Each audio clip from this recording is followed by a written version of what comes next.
कि इंडिया हमारा दुश्मन है, फिर तो हमें इस पर खुश भी होना चाहिए कि हमारा दुश्मन ऑटोमेटिकली वीक होता चला जाएगा।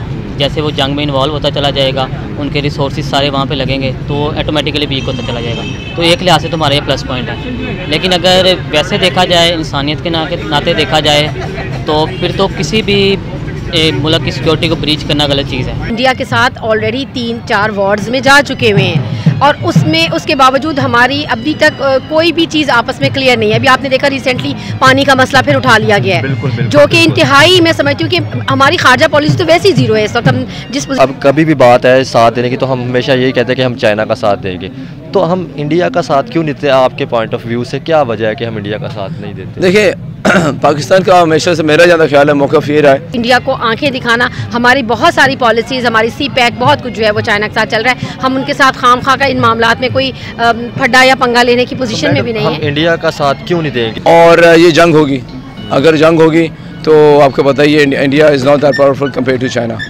तो अगर इसका स्टैंड अप होगा, वही दोबारा से बात। इंडिया के साथ ताल्लुकात ख़राब सिर्फ इसलिए है कि वो हम लोग कहते हैं कि वो मुसलमानों पे जुल्म करते हैं, या कश्मीर वाला इशू है या इशू जो चलते आ रहे हैं। लेकिन अगर हम चाइना की बात करें तो मैंने चाइना के अंदर मुसलमानों पे कौन सा जुल्म नहीं हो रहा है, वहाँ पे भी हो रहा है। और मैं फिर यही बात करती हूँ कि देखिए हर मुल्क के अपने प्रॉब्लम्स होते हैं। हमारे पास भी कोई इंसानी हकूक़ की कोई इतनी अच्छी लिस्ट मौजूद नहीं है। हमारे पास ह्यूमन राइट्स में, इवन के मिनॉरिटीज़ राइट्स में हमारी भी कोई इतनी अच्छी चार्जशीट नहीं है। कोई माशाल्लाह हम भी गुनों के पूरे हैं, कोई अच्छे कारनामे हमारे भी नहीं हैं। और इवन के विमेन राइट्स में भी मैं तो अपनी भी बात करूँगी, किस तरह हमारा विमेन डे पे 8 मार्च को ख़वातीन के ऊपर किस तरह शेलिंग की गई और उनको किस तरह जद्दोकोब किया गया, उनके कपड़े फाड़े गए। पहले वो चाइनीज़ हैं और इंडिया में जो मुसलमान हैं वो पहले इंडियंस हैं। आप जब यहाँ से बॉर्डर से गोली चलाएँगे, उसने ये नहीं देखना कि सीना सिख का या सीना मुसलमान का है। उन्होंने तो अपने आप को डिफेंड करना है, ठीक है। तो इसलिए वो पहले इंडियंस हैं, मेरा मानना तो ये है इस मामले में। तो अगर हम सिर्फ यही देखते जाएंगे कि मुस्लिम को प्रोटेक्ट करेंगे तो वो नहीं, पहले वो अपने मुल्क के लिए वफादार हैं, फिर वो बाद में मेरा ख्याल इस्लाम पे आएंगे। तो यही हमारे मुल्क में भी यही होना चाहिए। हमें भी ये फ़ैसला करना चाहिए कि हम पहले पाकिस्तानी बने, बाद में हम जाएँ कि ये सिख है, ये मुसलमान है या क्रिश्चियंस हैं। सिख कम्युनिटी करतारपुर के साथ हमारे साथ जुड़ सकती है। इंडिया का पंजाब हमारे लिए इतना सॉफ्ट कॉर्नर रख सकता है, देन व्हाई नॉट इंडिया? तो अगर इंडिया का जो वहाँ पे टेरिटरी नहीं थी, सबसे बुरी चीज़ मेरा ख्याल जो की गई थी जब हमारा जो पाकिस्तान और इसकी जो इंडिपेंडेंस हुई है, जो पार्टीशन हुई है, उसके बाद वो भी सही तरह से नहीं हुई। तो ऊपर के इलाके में, जो नॉर्थ के इलाके में चाइना और जो इंडिया के, उसके साथ भी इंसाफ नहीं किया गया। सबसे पहले हम बलूचिस्तान KP के अपने गिलगित कश्मीर की बात करेंगे, देन हम बाहर निकलेंगे। हम बाहर के मुसलमानों, आप क्या कहते हैं, बॉर्डर पार मामा या चौधरी तब बन सकते हैं जब आपके अपने घर में सुकून। अदरवाइज आपके हमसाए भी आप पे उंगलियां उठाएंगे कि अपना घर तो सीधा है नहीं और चले हमें सुधारने। हाँ, दिस इज हमदर खान, आप देख रहे हैं पीपल TV। आज का जो हमारा टॉपिक है, हम पाकिस्तानी पब्लिक से पूछेंगे कि अभी जो एक नई एक एक्टिविटी नज़र आ रही है चाइना और इंडिया के डोकलाम पॉइंट के ऊपर, तो हम पाकिस्तानी पब्लिक से पूछेंगे। अगर हम चाइना की बात करें तो चाइना जो है रियल वॉर एक्सरसाइजेज में कर रहा है ताइवान के अंदर, और इंडिया को इश्तियाल दिलाने की कोशिश कर रहा है जो डोकलाम के ऊपर, अपनी आर्मी को मैस कर रहा है डोकलाम पॉइंट पर। तो हम पाकिस्तानी पब्लिक से पूछेंगे कि जब अमन हो चुका था तो फिर चाइना को क्या ज़रूरत है कि वो एक नई छेड़खानी इंडिया को इश्तियाल दिलाए या गुस्सा दिलाए? तो पाकिस्तानी पब्लिक इस हवाले से जो भी सोचते हैं चाइना के बारे में, इंडिया के बारे में, या पाकिस्तानी अपने आप को कहाँ देखते हैं अगर इनकी कोई वार होती है, इस हवाले से जो भी पाकिस्तानी पब्लिक सोचती है हम आप तक राय पहुँचाएंगे। पीपल TV को देखते रहे। Thank you. अस्सलाम वालेकुम। वालेकुम अस्सलाम। आपका नाम? इरफान। क्या करते हैं इरफान भाई? मैं टीचिंग करता हूँ। टीचिंग करते हैं। अच्छा, आज का हमारा टॉपिक ये है कि आपको पता है कि इंडिया का बहुत इशू चलते रहे चाइना के साथ, जैसे लद्दाख को देखा जाए, उसके बाद डोकलाम को देखा जाए। तो अभी सुनने में दोबारा आ रहा है कि जो चाइना है ना, वो अपनी जो फौजें ना उसके ऊपर, डोकलाम के ऊपर दोबारा से ना बिल्डअप कर रहा है, बहुत बड़ी तादाद में लेके आ रहा है। तो आपको नहीं लगता कि ये जो मामला मतलब इश्तियाल अंगेज़ी कर रहा है, तो इस तरह आपको नहीं लगता कि चाइना ज़्यादती कर रहा है? सर, इसके 2 पॉइंट ऑफ व्यू हैं। अगर तो हम ये देखा जाए कि इंडिया हमारा दुश्मन है, फिर तो हमें इस पर खुश भी होना चाहिए कि हमारा दुश्मन ऑटोमेटिकली वीक होता चला जाएगा। जैसे वो जंग में इन्वॉल्व होता चला जाएगा, उनके रिसोर्सेज सारे वहाँ पे लगेंगे तो ऑटोमेटिकली वीक होता चला जाएगा। तो एक लिहाज से तो हमारा ये प्लस पॉइंट है। लेकिन अगर वैसे देखा जाए, इंसानियत के नाते देखा जाए, तो फिर तो किसी भी मुल्क की सिक्योरिटी को ब्रीच करना गलत चीज़ है। वो तो फिर मुनासिब नहीं है। और बेशक हम इंडिया की करें या इंडिया हमारी करे, तो वो तो गलत है टोटली उस पॉइंट ऑफ व्यू से। तो चाइना को वैसे मेरे ख्याल में नहीं करना चाहिए इस पॉइंट ऑफ व्यू से, तो नहीं करना। और एक मुझे बात बताएं, अगर इनका ये मसला बढ़ता है, जैसे कि पहले भी 72 दिन तक वहाँ पे मतलब डोकलाम के अंदर मसला चला था। इंडिया अपनी फौजें मतलब बढ़ा दी थी, उधर से चाइना ने बढ़ा दी थी, तो मतलब इंडिया तो वापस ले गया था, लेकिन चाइना तब भी नहीं लेके आया था। तो इस दफ़ा चाइना फिर बहुत बड़ी तादाद में अपनी फ़ौज ले गया। तो अगर ये चीज़ वार तक जाती तो आपको नहीं लगता कि वहाँ पे भी हम मुसलमानों का कहते तो मुसलमान है तो वो भी मतलब उनकी आपस में वो जंग होगी? नहीं, अगर तो आप मुसलमान के पॉइंट ऑफ व्यू से बात कर रहे हैं ना, तो मेरा मानना ये है कि कुछ मुसलमान तो चाइना में भी हैं, जो हमारी नॉर्दर्न लाइन के साथ मुसलमान बहुत सारे बैठे हुए हैं। तो मुसलमान का अगर कत्लेआम होगा, लेकिन मेरे ख्याल में पहले वो चाइनीज़ हैं और इंडिया में जो मुसलमान हैं वो पहले इंडियंस हैं। ठीक है, आप जब यहाँ से बॉर्डर से गोली चलाएंगे, उसने ये नहीं देखना कि सीना सिख का या सीना मुसलमान का है, उन्होंने तो अपने आप को डिफेंड करना है। ठीक है, तो इसलिए वो पहले इंडियंस हैं, मेरा मानना तो ये है इस मामले में। तो अगर हम सिर्फ यही देखते जाएंगे कि मुस्लिम को प्रोटेक्ट करेंगे तो वो नहीं, पहले वो अपने मुल्क के लिए वफादार हैं, फिर वो बाद में मेरा ख्याल इस्लाम पे आएंगे। तो यही हमारे मुल्क में भी यही होना चाहिए, हमें भी ये फ़ैसला करना चाहिए कि हम पहले पाकिस्तानी बने, बाद में हम जाएं कि ये सिख है, ये मुसलमान है या क्रिश्चियंस हैं। क्योंकि हमारे बहुत सारे नेशनल हीरोज़ ऐसे हैं जो हम भूल बैठे हैं, वो क्रिश्चियन थे। सेसल चौधरी का किसी को नाम नहीं पता होगा, वो क्रिश्चियन था। अब सेसल चौधरी अगर यहाँ पे ना होता तो क्या कोई अरब से मुसलमान हमें बचाने आता? उस वक्त नहीं आया ना अरब से हमें कोई मुसलमान बचाने, यहाँ के ही जवानों ने हमें बचाया ना, वो जिस मर्जी मज़हब से उनका ताल्लुक़ हो। तो इसलिए पहले मेरे ख्याल पाकिस्तानी होना ज़रूरी है, मेरा मानना ये है। अच्छा, हमारे जो मतलब मसले देखा जाए तो इंडिया के साथ हल नहीं हो पा रहे, तो आपको क्या लगता है क्यों नहीं हल हो पा रहे? मतलब इंडिया के साथ जो इशू हमारे चल रहे हैं, क्या वजह हो सकती है? सर मेरा ख्याल हम हल करना नहीं चाहते, हमारे मफादात इसी में है कि हम उसको ना हल करें, और इंटरनेशनल पावर्स भी हमें हल नहीं करने देना चाहिए, क्योंकि उनके अपने अपने मफादात हैं। इस वजह से मेरा नहीं ख्याल वो हल होंगे। हल होना होता तो 70-75 साल के अंदर हम कश्मीर का मसला भी हल कर सकते थे, लेकिन उसमें शायद हम सिंसियर नहीं हैं। अस्सलाम वालेकुम। वालेकुम अस्सलाम। आपका नाम? उमर। क्या करते हैं उमर सर आप? मैं मल्टीपल बिजनेस एंटरप्रेन्योर हूँ, IT का काम करता हूँ और रियल एस्टेट और मल्टीपल अदर बिजनेस। अच्छा, आज का हमारा टॉपिक ये है कि अभी आपको पता है कि चाइना का और इंडिया का डोकलाम के ऊपर मसला चल रहा था, जैसे 2017 में चल रहा था, तो वो तब आके थोड़ा सा हल हो गया था, लेकिन अभी दोबारा फिर सुना जा रहा है कि दोबारा से वो फिर जो चाइना है ना, वो अपनी आर्मी को वहाँ पे लेके आ रहा है, मैसेज कर रहा है वहाँ पे अपनी आर्मी को। तो आपको क्या लगता है कि जो चाइना है वो कभी देखा जाए तो ताइवान के अंदर जो अपनी रियल वार एक्सरसाइज करता है, अब देखा जाए इश्तियाल अंगेज़ी कर रहा है जो चाइना, तो आपको क्या लगता है कि इस दफ़ा चाइना नहीं मतलब जो है वो इश्तियाल दिला रहा है इंडिया को? देखिए, ऐसे कौन गलत हो सकता है आपके? नहीं, मेरा ख्याल है इश्तियाल अंगेज़ी जो है वो चाइना जो चाह रहा है कि वो अपना जो है ना, जो उसकी टेरिटरीज रही हैं पास्ट में, हिस्ट्री में जो रही हैं, वो उसको रिक्लेम करना चाह रहा है। और ऐसी की चीज़ें जो है सिर्फ हमारे दौर में नहीं, पिछले दौर में भी हिस्ट्री उठा के देख लें, ऐसी जंगें, ऐसी जो है जो पावर और जो अपनी ना लैंड की जो है रीऑक्यूपाई करना, उसका है कि उस लैंड को रीऑक्यूपाई किया जाए, जो कि उनकी हिस्ट्री में उनके पास थी। तो ताइवान को जो है जब आज़ादी मिली होगी या जो भी होगा, उसको जो है उनको उसकी सिर्फ ये कोशिश है कि अपनी जो इस तरह जो है अगर देखा जाए अमेरिका के जो बहरी जहाज़ हैं उनको वहाँ पे क्या काम है उनका, तो वहाँ से they are too far from their home. तो अमेरिका क्या करना चाह रहा है, या ताइवान क्या करना चाह रहा है, या इंडिया क्या करना चाह रही है? इंडिया का जो वहाँ पे टेरिटरी नहीं थी, सबसे बुरी चीज़ मेरा ख्याल जो की गई थी जब हमारा जो पाकिस्तान और इसकी जो इंडिपेंडेंस हुई है, जो पार्टीशन हुई है, उसके बाद वो भी सही तरह से नहीं हुई। तो ऊपर के इलाके में, जो नॉर्थ के इलाके में चाइना और जो इंडिया के उसके साथ भी इंसाफ नहीं किया गया था। तो आपको क्या लगता है कि अगर मतलब इंडिया और चाइना का कोई वार वाला सिस्टम होता है तो इसके ज़िम्मेदार कौन हो सकता है? इसके ज़िम्मेदार जो है वो दोनों ही होंगे, अनलेस के यूनाइटेड नेशंस इंटरवीन करनी है।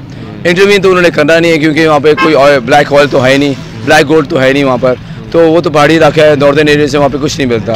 तो यूनाइटेड नेशंस जो कि अदरवाइज नोन एज USA, क्योंकि ज़्यादातर 52 नॉट मोर देन 50% जो है उसकी जो फंडिंग है वो USA करता है। तो इंडिया की नो यूनाइटेड नेशंस की अच्छा, तो यूनाइटेड नेशंस भी इंटरवीन नहीं करेगी, वो भी यहाँ पे जंग होने देगी, जिस तरह के पहले होने दी है। बहुत ही अरसे के मेरे 57 डेज़ या पता नहीं 67 डेज़ के बाद जो थी वो जो अभी हुआ था पहले 5 साल उसका वो 72 डेज़।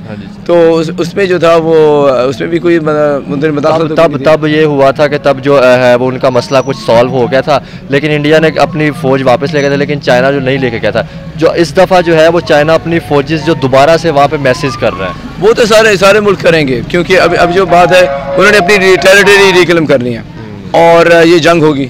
अगर जंग होगी तो आपको पता ही है India is not that powerful compare to China.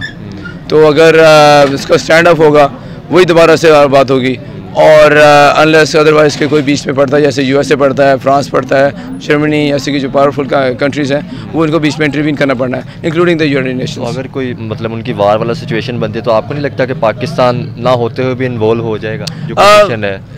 मेरा ख्याल है कि इनडायरेक्टली होगा, क्योंकि we are very strongly friends with China, तो उसकी वजह से थोड़ा बहुत सपोर्ट के लिहाज से करना पड़ेगा, और अगर वो हो गया तो it will be a bigger war then expected.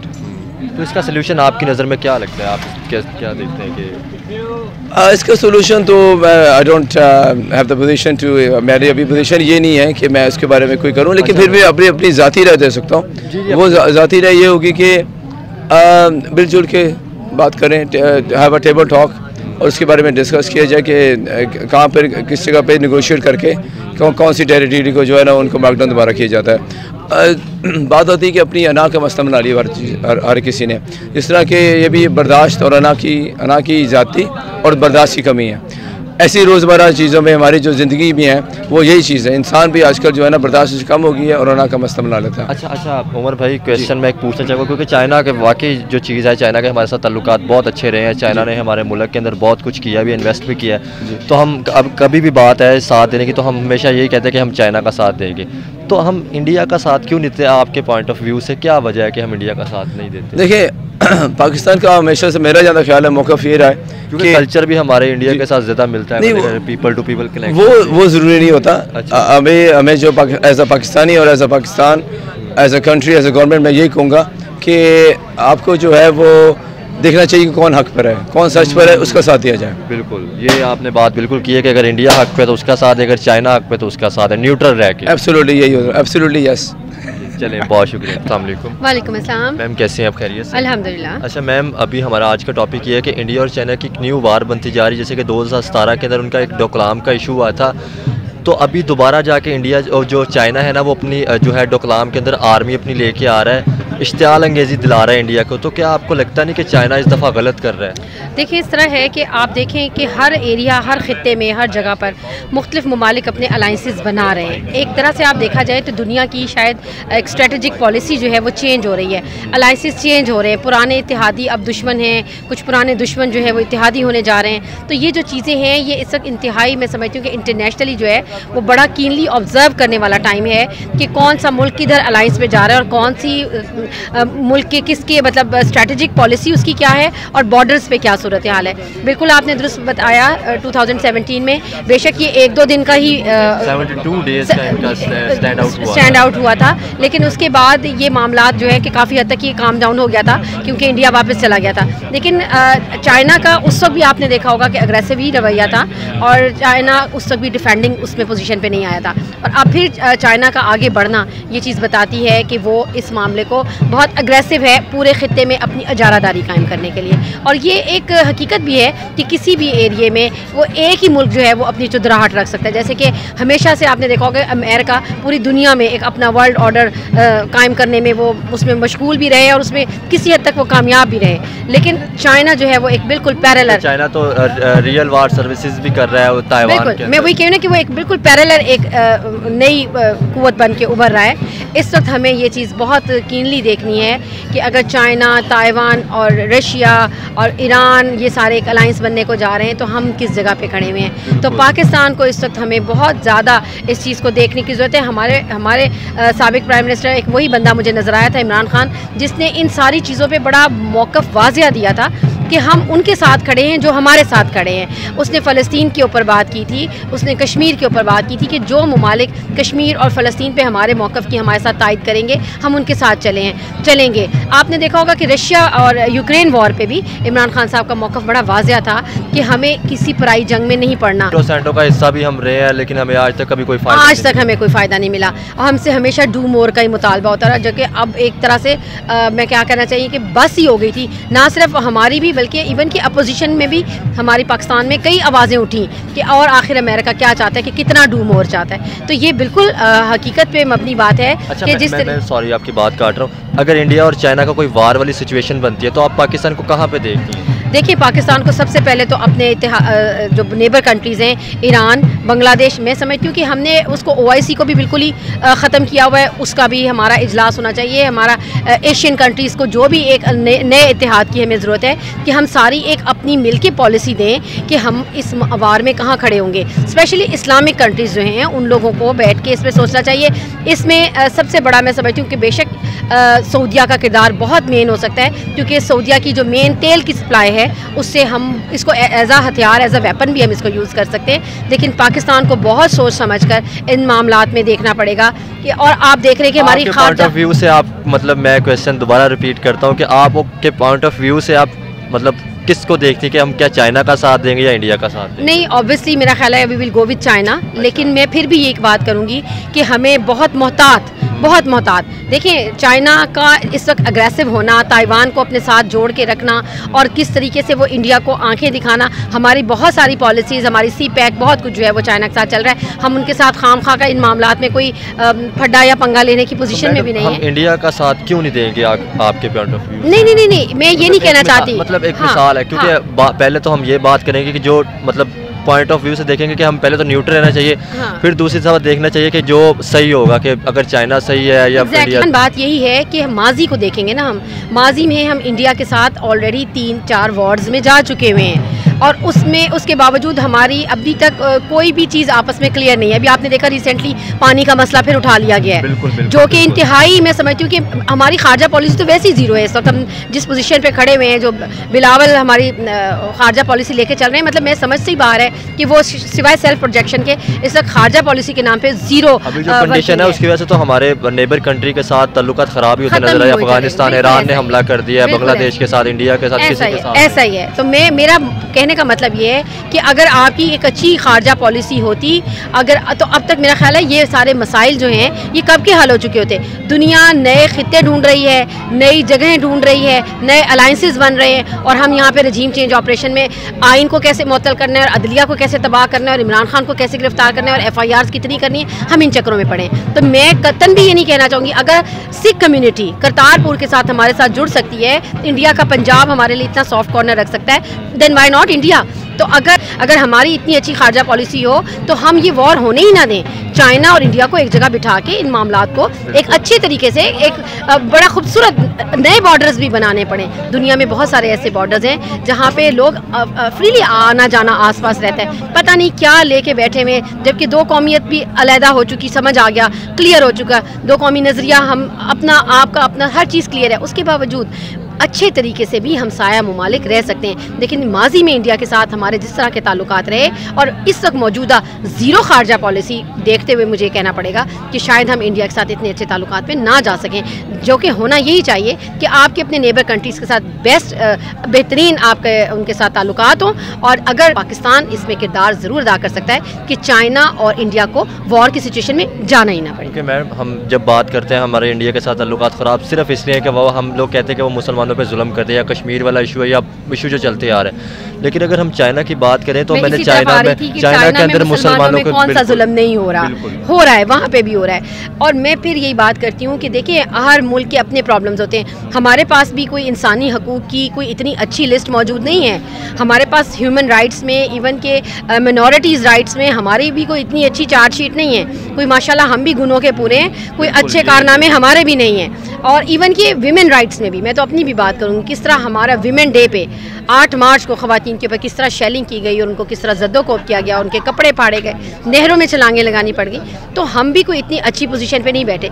फिर भी मैं ये कहती हूँ कि अगर आपकी खारजा पॉलिसी अच्छी हो, अगर आपके मुल्क का वज़ीर आज़म, खारजा पॉलिसी को पीछे करके सिर्फ ये क्वेश्चन पूछूंगा, जब हमारे मुल्क की ये कंडीशन है तो हमने कभी हम ये कहते हैं कि हमने फ़लस्तीन को मुसलमानों को आज़ाद करवाना है, कभी हमने इंडियन कश्मीर, तो वो कैसे आज़ाद? मेरा भाई, ये सिर्फ उस सूरत में मुमकिन हो सकता है कि आपका कौमी लीडर, आपका मुल्क का वज़ीर आज़म वो शख्स हो जो इंतहाई दर्द दिल रखता हो, ना सिर्फ मुसलमानों के लिए बल्कि पाकिस्तानियों के लिए भी, अपने हमसायों के लिए भी। जो असल असूल जो है ना, जो इस्लामिक असल असूल हैं, जो नबी करीम सल्लल्लाहु अलैहि वसल्लम ने तय कर दिए कि खुतबा जुमअतुल विदा जो उन्होंने दे दिया कि जी ये सारा इंफ्रास्ट्रक्चर है, इसको फॉलो करना है। कुरान मैंने उतार दिया, इससे सीख लो, जो चीज़ समझ ना आए मेरी सुन्नत से देख लो, तो आपको पता चल जाएगा फ़तह मक्का क्या थी, आपको पता चल जाएगा दुश्मनों मुसलमानों से सलूक क्या था, आपको पता चल जाएगा इसार क्या था, आपको पता चल जाएगा बॉर्डर्स के आर पार लोगों के साथ किस तरह के मामलात रखने, आपको मिसाक मदीना के मायदे से पता चल जाएगा कि आप दुश्मनों के साथ भी बैठ सकते हैं। तो ये सारी वो चीज़ें हैं, सब उस सूरत में मुमकिन होगा जब तक एक ऐसी क़यादत, एक मुखलिस क़यादत, एक मुसलमान क़यादत, एक अच्छा ब्रेन, एक पढ़ा लिखा शख्स जो वाकई ला इलाहा को ला इलाहा इल्लल्लाह ही समझता होगा, जो चाहता होगा कि फ़लस्तीन का मसला हल हो, कश्मीर का मसला हल हो, मेरे मुल्क की आम आवाम का मसला हल हो और यहाँ मिनॉरिटीज़ के भी मसले हल हो, जब तक वो शख्स नहीं आएगा ये मसाइल हल नहीं होंगे। सबसे पहले हम बलूचिस्तान KP के अपने गिलगित कश्मीर की बात करेंगे, देन हम बाहर निकलेंगे, हम बाहर के मुसलमानों को आप क्या कहते हैं, बॉर्डर पार मामा या चौधरी तब बन सकते हैं जब आपके अपने घर में सुकून हो, अदरवाइज आपके हमसाए भी आप पे उंगलियां उठाएंगे कि अपना घर तो सीधा है नहीं और चले हमें सुधारने। बहुत शुक्रिया जी, थैंक यू सो मच।